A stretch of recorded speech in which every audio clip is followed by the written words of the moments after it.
the evening of the 18th November 2025.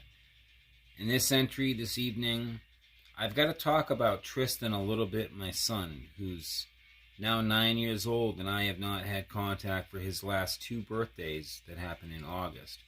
The reason I haven't had contact is because his mother, Jolene Rogers, is currently the New Hampshire LADAC, who has been misinforming Jaffrey Family Court and was put into the home in years I'll never remember. She's done nothing but lie to the state of New Hampshire while becoming a LADAC, and now as a LADAC is in contempt of current court rulings, even with legal representation being blocked the entire time by the other people she was working with.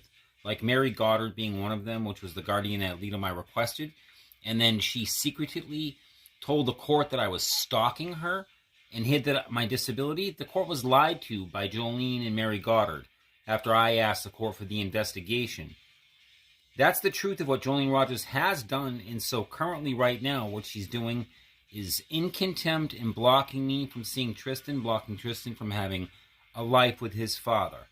As she attempted to prevent this recovery while assisting other people with the theft of the home, insurance settlements, and the protection of ongoing SSA fraud she's attached to, getting funding for a child of a disabled man.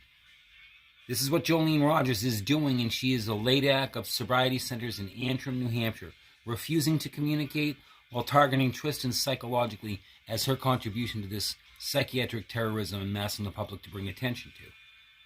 The attention's needed for our vulnerable, like me and my son, people like Jolene and her friend Tim from Peterborough. They're employed by the state. They're misusing their employment positions and targeting vulnerable citizens with judicial misuse.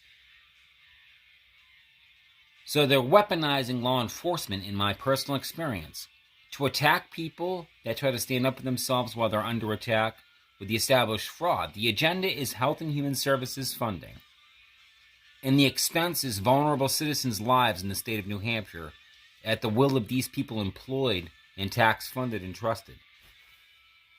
Factually, Jolene Rogers and Tim Donovan of Peterborough have assisted my parents, Roger LeCompte and Lynn Howard, in the attempted murder of me, the death of my daughter Hannah, and the destruction of Gabriel's life as well as Tristan's life in the last decade during the multi-million-dollar assault, which continues being protected by HUD property of 56 Main Street in Greenville, New Hampshire, knowingly attacking and terrorizing me and my son by protecting the people that are organizing the dysfunction and blocking us from having our human rights, while tax-funded to do the opposite.